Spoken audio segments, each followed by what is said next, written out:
সে বোলগেটটা ভেঙেছে, আর আদার্স কিছু ভেঙেনি। ওর পিছনে ধাক্কা মেরেছে জাহাজ, ওটাই ভেঙে গেছে। এই মাছগুলোই মার্কেটে যায়, এই মাছগুলো এই বড় অবস্থায় সংরক্ষণ করা অবস্থায় এগুলো মার্কেটে পৌঁছায়।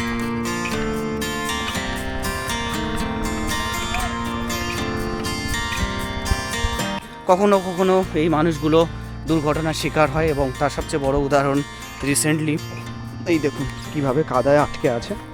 বিমান ঘাঁটি আছে, সেনাবাহিনী ঘাঁটি আছে, এটা হচ্ছে ট্রলার ঘাঁটি। আর আজকে ট্রলার ঘাঁটিতে চলে এসেছি।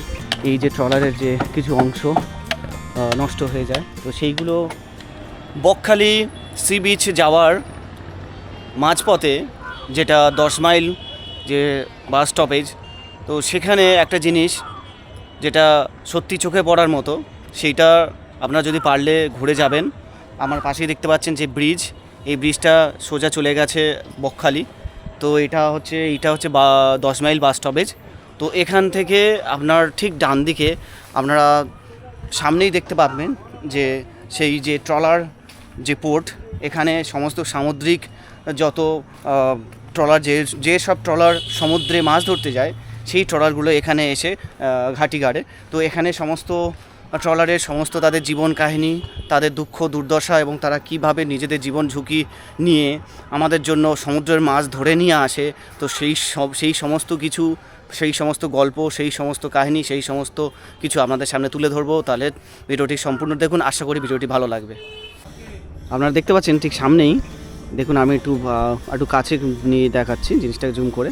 এই দেখুন সারিবদ্ধভাবে দুদিকে ট্রলার দাঁড়িয়ে আছে। এই মাছ ধরা এটাকে ফিশিং বোট বলা হয়। আর এই ঠিক এই লোকেশানটা দেখিয়ে দিচ্ছি, এই যেটা ব্রিজটা দেখতে পাচ্ছেন, ঠিক আছে, এটা পাতিবনিয়া, এখান থেকে পাতিবনিয়া চলে যাচ্ছে।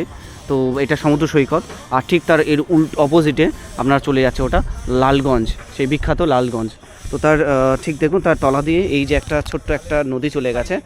এই নদী একটা খাঁড়ি বলে, এগুলো নদীর ছোটো ছোটো খাঁড়ি। এই খাঁড়িগুলোর মাধ্যমে এই যে এই জলটা এখন ভাটা পড়ে গেছে। যখন জলটা যখন অনেকটা উঠে আসবে, দেখুন এতটা পরিমাণ যখন জলটা উঠে আসবে, ঠিক তখনই এই ট্রলারগুলো এখান থেকে এক এক করে পাস হয়ে গভীর সমুদ্রেরা মাছ ধরার জন্য বেরিয়ে পড়ে।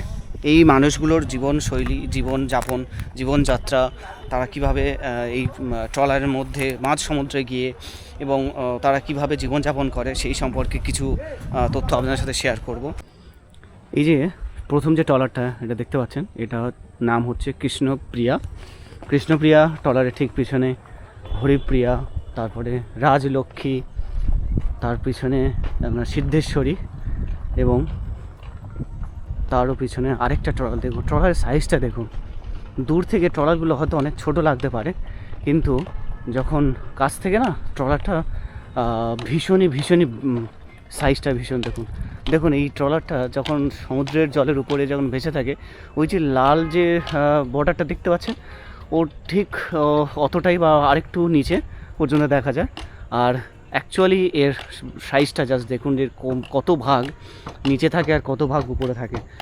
দেখুন এইটা রিপেয়ারিং, এখানে মোটামুটি সব কিছু রিপেয়ারিং হচ্ছে। এই দেখুন এই এনারা প্রতিটা বোট, তার তলায় যদি কোনো রকম কোনো ফল্ট থাকলে বা কোনো রকম কোনো যদি সামুদ্রিক জলের মাধ্যমেও বা কোনো বস্তু দ্বারা যদি বা বহু পুরনো হয়ে যাওয়ার পরে এই যে ট্রলারের যে কিছু অংশ নষ্ট হয়ে যায়, তো সেইগুলো যেমন আমাদের বাড়ি ঘর গাড়ি ঘোড়া সব কিছু যেমন রিপেয়ারিংয়ের প্রয়োজন পড়ে, যেহেতু এটা কাঠের তৈরি এবং তাই জন্য এটার সময় রিপেয়ারিংয়ের প্রয়োজন পড়ে। তাই জন্য দেখুন এই পোর্শনটা, ঠিক সামনের পোর্শনটা এই দেখুন এখান থেকে খুলে দেওয়া হয়েছে, মানে এটা ড্যামেজ পোর্শন। তো এই হচ্ছে কাকু, এনারা এখানে রিপেয়ারিং করছে, এই সমস্ত বড় বড় ট্রলারে রিপেয়ারিং করছে এনারা। আর চারিদিকে শুধু ট্রলার আর ট্রলার, গুনে শেষ করতে পারবেন না, প্রচুর ট্রলার, সংখ্যায় অনেক, প্রচুর সংখ্যায় ট্রলার। এখানে আপনি বলতে পারেন ট্রলার বন্দর বলতে পারেন এক প্রকার, যে এখান থেকে এখানে আপনি এটাকে না এক প্রকার মৎস্য বন্দর নাই হতে পারে, কিন্তু ট্রলার বন্দর এটা। এখানে ট্রলার শুধু থাকে, শুধু তাই নয়, এখানকার ট্রলারের যেটা বড় ঘাঁটিও বলা যেতে পারে, ঠিক আছে। বিভিন্ন বিমান ঘাঁটি আছে, সেনাবাহিনী ঘাঁটি আছে, এটা হচ্ছে ট্রলার ঘাঁটি। আর আজকে ট্রলার ঘাঁটিতে চলে এসেছি। হ্যাঁ, ট্রলার ঘাঁটি দেখুন, কত ট্রলার দেখুন, কত ট্রলার চারিদিকে আছে। এই দেখুন আরেকটা আছে, কত নামগুলো দেখুন কত সুন্দর সুন্দর নাম দেওয়া আছে, রক্ষাকালী, শ্রেয়ানঞ্জলি, শীতলা, তারামা। কি দারুণ দারুণ ট্রলার, কত সুন্দর সুন্দর ট্রলার দেখুন, চারিদিকে শুধু ট্রলার আর ট্রলার, চারিদিকে শুধু ট্রলার। এই দেখুন কৃষ্ণপ্রিয়া, একটা কৃষ্ণপ্রিয়া, করুণাময়ী। এটা কত সুন্দর সুন্দর ট্রলারগুলো। এই ট্রলারগুলো এখন এখানে বাঁধা আছে। এখানে এই দেখুন কিভাবে কাদায়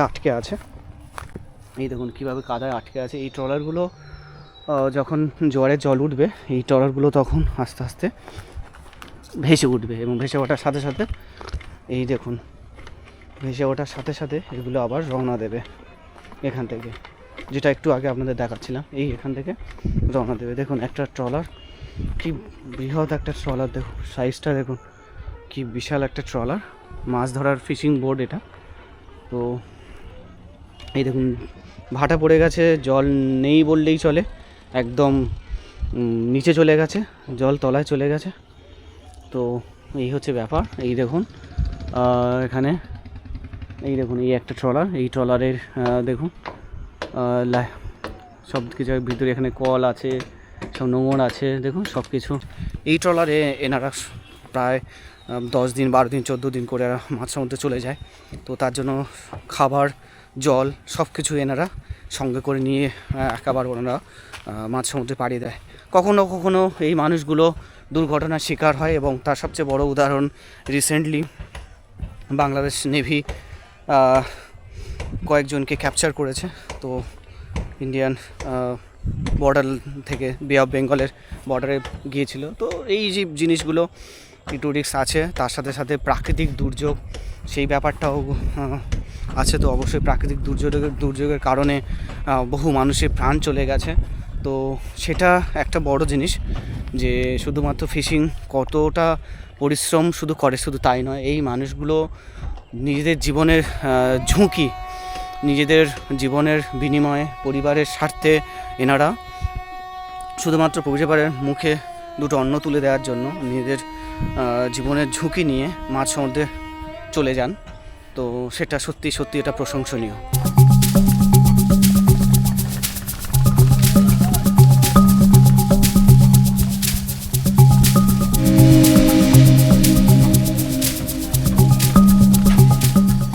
এই দেখুন এই ট্রলারটা বোধহয় লোড হচ্ছে। এই দেখুন ট্রলারের দেখুন কত কয়েকশো মিটার এখানে নেট আছে ট্রলারের উপরে। দেখুন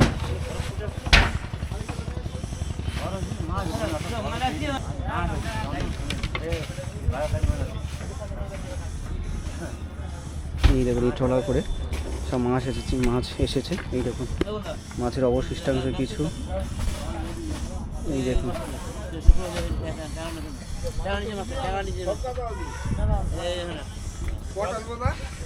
এই দেখুন এই ট্রলারের মাধ্যমে ওই দেখুন কন্টেনার করে প্রচুর পরিমাণে মাছ নিয়ে এসেছে, সামুদ্রিক মাছ। এই বরফ দিয়ে সেগুলোকে সংরক্ষণ করার কাজ চলছে এই মুহূর্তে। আমরা যে মার্কেটে যে সামুদ্রিক মাছগুলো আমরা মার্কেট থেকে যেগুলো আমরা সংগ্রহ করি টাকা বিনিময়ে, তো সেই মাছগুলো দেখুন কীভাবে ট্রলার করে আসে মাছ সমুদ্রে, এবং সেখান থেকে কীভাবে সংরক্ষণ করা হয়। তো সেই জিনিসটা আপনারা এখানে দেখতে পাচ্ছেন। এই হচ্ছে সেই জায়গা যেখানে মোটামুটি সমুদ্রের মাছ এখানে মোটামুটি আপনার চোখের সামনে দেখতে পেলেন কিভাবে এই মাছগুলোকে সংরক্ষণ করা হচ্ছে। এই মাছগুলোই মার্কেটে যায়, এই মাছগুলো এই বড় অবস্থায় সংরক্ষণ করা অবস্থায় এগুলো মার্কেটে পৌঁছায়। তো সেখান থেকে আমরা যেটা সংগ্রহ করি। তো এই পুরো সিস্টেমটা যে সমুদ্রের মাছ ধরার পিছনে যে কী পরিমাণ তাদের পরিশ্রম, কী পরিমাণ তাদের ঝুঁকি, এই সব কিছু কে উপেক্ষা করে তো তাদেরকে মাছ সমুদ্রে যেতে হয়, এবং মাছ সমুদ্রে গিয়ে তাদেরকে কালেক্ট করতে হয় এই মাছগুলো বাজারে বিক্রি করার জন্য। তো এই জিনিসগুলো খুবই রেয়ার, এই জিনিসগুলো খুব একটা দেখা যায় না।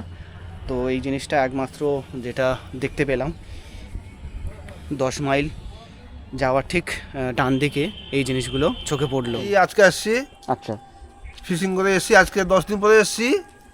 এবার বাড়ি যাবো। আজকে এই মাছ তুলে দিচ্ছি। মাছ তোলার পর আপনারা তো এসছেনই, হুম হুম হুম। এবারে মাছ শাক নিয়ে এই বাড়ি যাব, জাল দড়ি লাভিয়েছি। আচ্ছা, আপনারা মোটামুটি কতদিন অন্তর অন্তর যেতে হয়? আমাদের এইভাবে মাঝ সমুদ্রে যেতে হয়? হ্যাঁ মাছ ও আচ্ছা, এটা টোটালি এখন তো মোটামুটি বোধহয় ভাটা পড়েছে হ্যাঁ, এখন ভাটা তো। পড়ে গেছে। ভাটা পড়েছে, আমরা 6 ঘন্টা নিচে নেমে যাই, আচ্ছা 6 ঘন্টা। গভীর সমুদ্রে চলে যাই। 10 ঘন্টা আচ্ছা আচ্ছা, মানে মানে আপনারা- হারবার থেকে হ্যাঁ হ্যাঁ, হারবার তাহলে থেকে সব কিছু 6 আপনার সঙ্গে নিয়ে নেন তাই তো? হ্যাঁ, তো খাবার খাবার টাবার সামগ্রী। সব কিছু, হ্যাঁ। হুম হুম হুম। সব কিছু নিয়ে সব বাহ। কিছু নিয়ে চলে যাই। মোটামুটি খাওয়ার দাওয়ার বরফ যা কিছু সব হ্যাঁ, শেষ করে জল একেবারে, ফল 6-7 ঘন্টা নিচে নেমে যাও তাই তো? হ্যাঁ 6-7 ঘন্টা নিচে। দিয়ে কতদিন থাকো তবু? আমরা 10 10-12 দিন দিন 12 দিন 10 দিন পর 12 থেকে। দিন। আচ্ছা। আর সব কদিন খাও। আগেই একটা ট্রলারের ওই যেটা ওই যে বাংলাদেশে হ্যাঁ, এটা ডুবে দিয়েছিল। হ্যাঁ হ্যাঁ হ্যাঁ হ্যাঁ। বাংলাদেশে কোম্পানি বাংলাদেশে পারমিতা ছিল, পারমিতা ওরা তো জাহাজ এই জাহাজ ইচ্ছাকৃত ওর বোলগেটে ধাক্কা মেরেছে। সেটাই। কলকাতায় বলেছে ওরা কুয়াশার জন্য দেখতে পাচ্ছে না। যা ধাক্কা মেরে দিচ্ছে ওরা কিন্তু ফেলে দিয়েছে, ডাব হ্যাঁ, ফেলে বাবু দিয়েছে। বোলগেট যা ডুবে যাবে না। কাকদ্বীপে তো ঢুকেছে, সে বোলগেটটা ভেঙেছে আর আদার্স কিছু ভেঙেনি। ওর পিছনে ধাক্কা মেরেছে জাহাজ, ওটাই ভেঙে গেছে।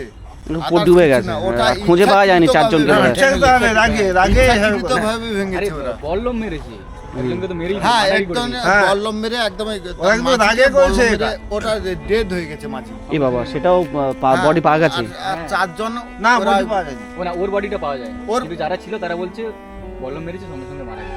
সঙ্গে সঙ্গে মারা গেছে। আর ও তিনজন তলিয়ে গেছে, মানে জলের নিচে তলিয়ে গেছে, পরে মানে হয়ে গেলে ভেসে উঠে। ও আচ্ছা, আপনারা তাহলে সাবধানে যাবেন, বেশি মাছ সমুদ্রে যাবেন না, হ্যাঁ, ঠিক আছে? ওইসব হ্যাঁ। এটা তো কি বলে, এটা তো একটা Unlucky কিভাবে কারবার, হয়ে গেছে। মাছের কারবার সবাইকে এভাবে হ্যাঁ জীবিকা সবাই নির্বাহ যদি করতে মাছতে হবে। হয় আমাদের ভগবান কৃপা করো, আমাদের বাঁচি রাখো, তোমাদেরও অবশ্যই, সবাই রাখো। সুস্থ থাকুক।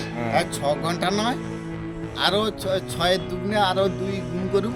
আর তুমি 18 18 ঘন্টাও বাইরে যাও। মানে যখন যেমন মোটামুটি যেমন যেখানে মাছ থাকে আমাদের সেখানে যেতে হয়। মানে রুচি রোজগারের জন্য ওভাবে যতটা জানলে যেতে হবে আমাদের ততটাই প্রত্যেকেরই জীবিকা আলাদা। তোমরা মাছ ধরো, আমরা হয়তো অন্য কাজ করি, হ্যাঁ, প্রত্যেকেরই কাজের সেই কারণে যেতে হয়। অ্যাকচুয়ালি সেটাই।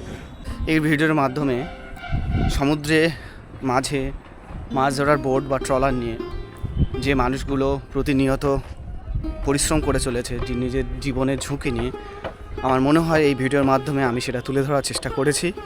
তো যদি ভিডিওটি ভালো লেগে থাকে তাহলে অবশ্যই একটা লাইক, একটা কমেন্ট করে, আর যদি আপনাদের বন্ধুবান্ধবের সাথে শেয়ার করে পাশে থাকবেন। আর আপনি যদি আমার চ্যানেলে নতুন হয়ে থাকেন তাহলে অবশ্যই চ্যানেলটা সাবস্ক্রাইব করবেন, যাতে করে এই রকম বা আরও নতুন নতুন টাইপের ভিডিও করতে আমাকে ইন্সপায়ার্ড করে। তাহলে দেখা হচ্ছে পরবর্তী ভিডিওতে, ভালো থাকবেন।